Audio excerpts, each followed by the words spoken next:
And they then went to Earth and established culture here on Earth approximately 6,000 years ago. And at that point in time, they were doing well, and they were mixing with the indigenous population of this Earth. They were getting along with. And then about 4,000 years ago, the reptilians arrived here and again began to take over.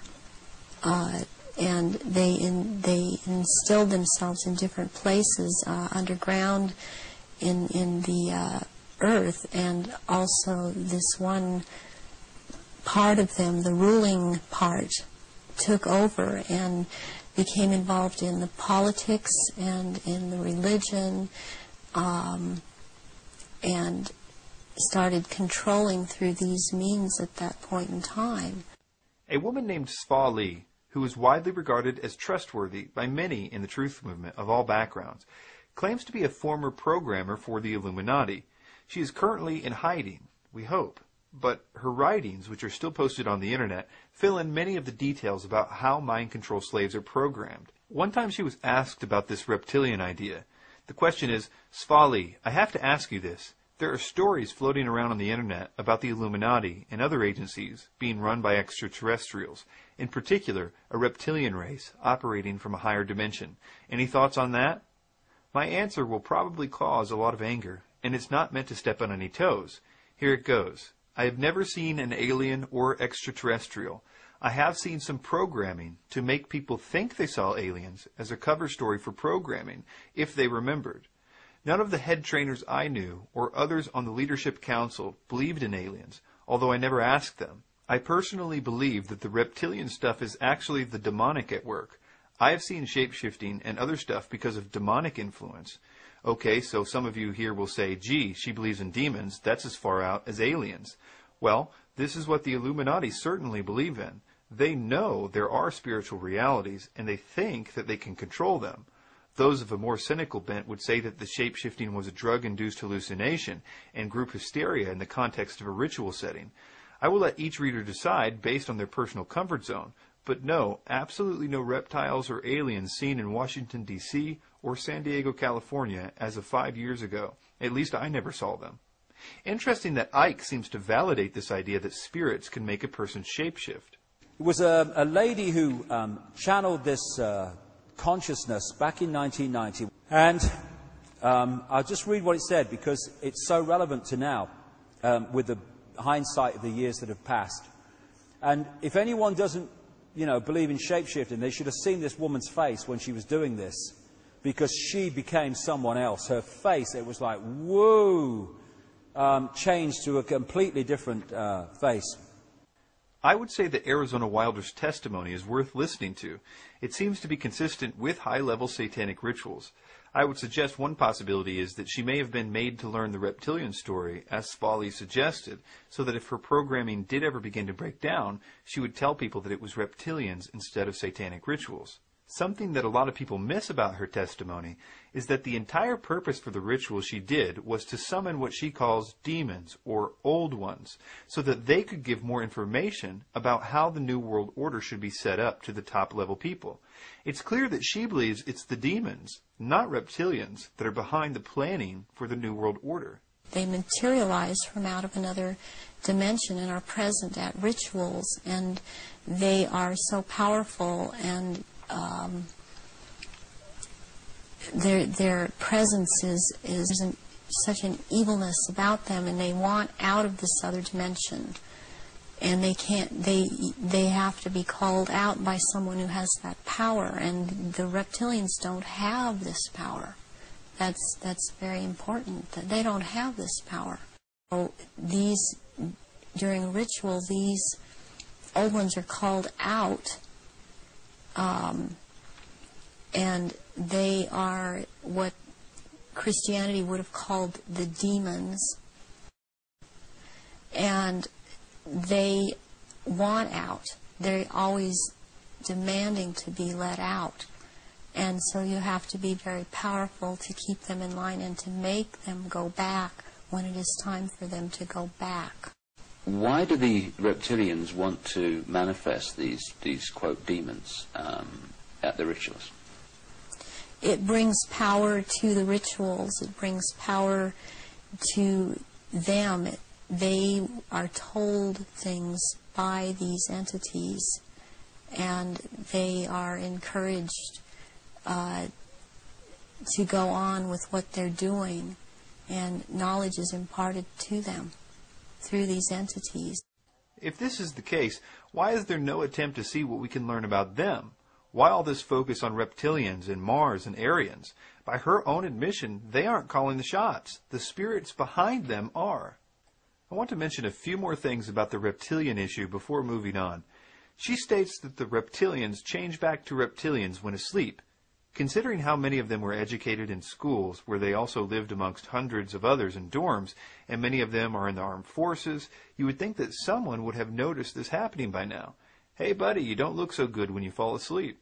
She states that the royal reptilians can't stay in human form at the scent of blood, and transform and go crazy, ripping into their victims.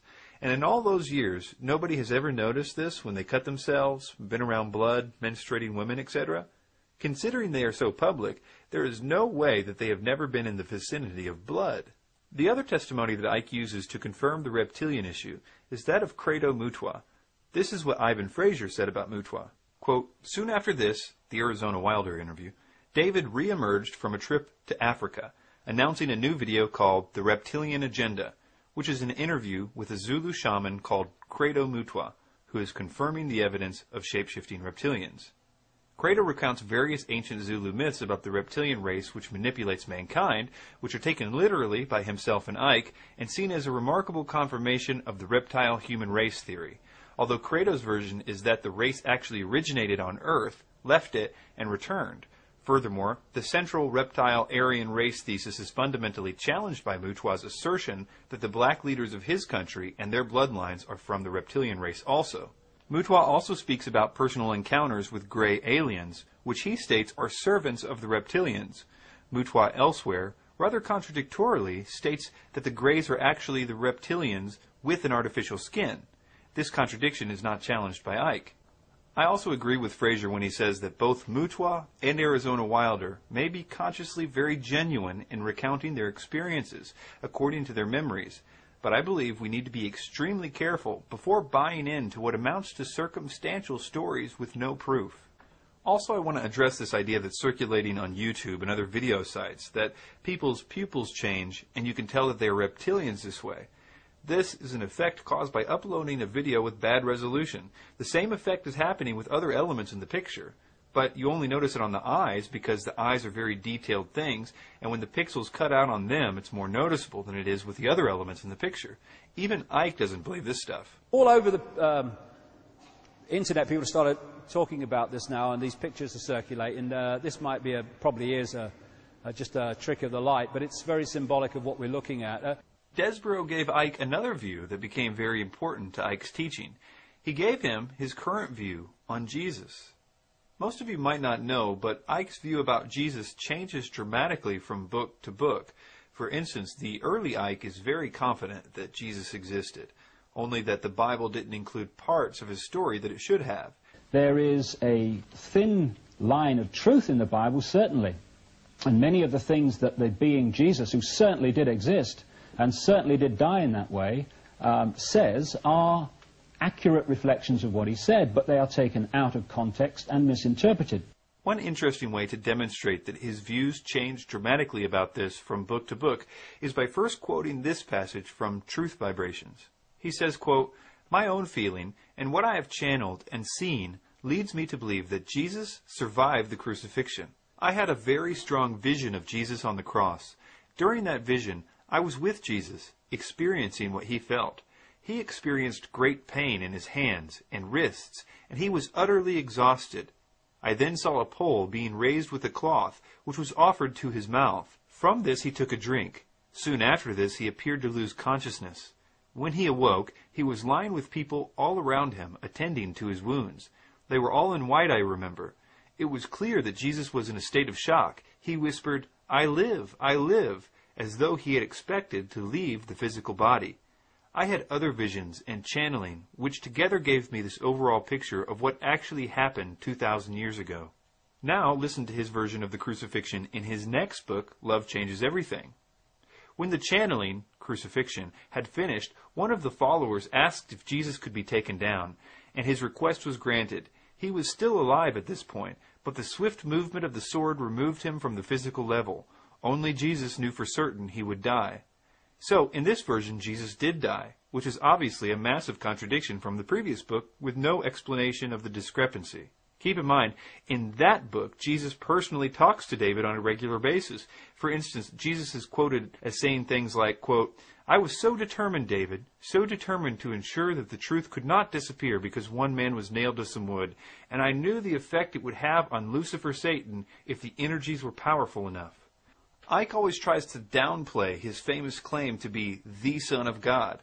He always said he was simply claiming to be a Son of God, not the Son of God. But the problem is that he really did claim that he personally was the one spoken of in the Bible that was going to return. He claims in this clip to be the second coming of Christ. Do you think if Jesus were alive today and you'd been alive then, he would be writing books and doing promo tours and appearing on television programs and so forth? Would he be promoting it in the same way that you are now? Tell you the funny thing, Nicky, the Bible actually predicts the coming of the Son of Man, the coming of the Son of God, at this time of great change. What, right now? Yeah. Well, at this time of great change. The Bible predicts you in a way? Yeah, exactly. It calls the being the Son of Man. Where is that? So people can... That is in the book of Revelations towards the end. Right. And it's also earlier on in some of the Gospels too. What do they expect this Son of Man to look like? Do they expect him to wear a beard and a white robe? Well, they don't expect him to be a Hereford United goalkeeper. Correct. But did they expect... The people 2,000 years ago didn't expect their Son of God or whatever to be a carpenter's son, and he got the same reaction. You see, what it is, it's about incarnating into a body that relates to the world as it is at the time. That's why Jesus was a carpenter's son and worked in Palestine. Why in this life have I... Because you were a broadcaster. Exactly. Why was I taken into the communications You were industry? taught self-discipline in sport. Correct. I know that. This is how it's done. Yeah. And so I'm comfortable talking to you, and I'm comfortable on television, I'm comfortable in broadcasting, which is a great help to get over the truth, as the world is at the moment, where the media is the vehicle to do it. You are given the gifts, and we're all given the gifts, that we need in particular lifetimes, and at this time, in this lifetime, I need certain abilities to be comfortable on the media and know the media, and that's what's been given to me. And as most of you know, Icke's view on Jesus changes dramatically from here. He would later add elements from various books that he read, and by the time he gets to The Biggest Secret, he exchanged all previous views for Brian Desborough's view. Have you ever heard of Icke talk about Tammuz and Nimrod and Queen Semiramis? I'm pretty sure you have. It's one of the most common parts of Icke's presentations, and he rarely misses an opportunity to launch into his spiel. In Babylon, they had a trinity of Queen Semiramis, also known as Ishtar or Istar, Nimrod, the sun god, she was the moon goddess, and Tammuz, who was the virgin-born son of Nimrod and Semiramis.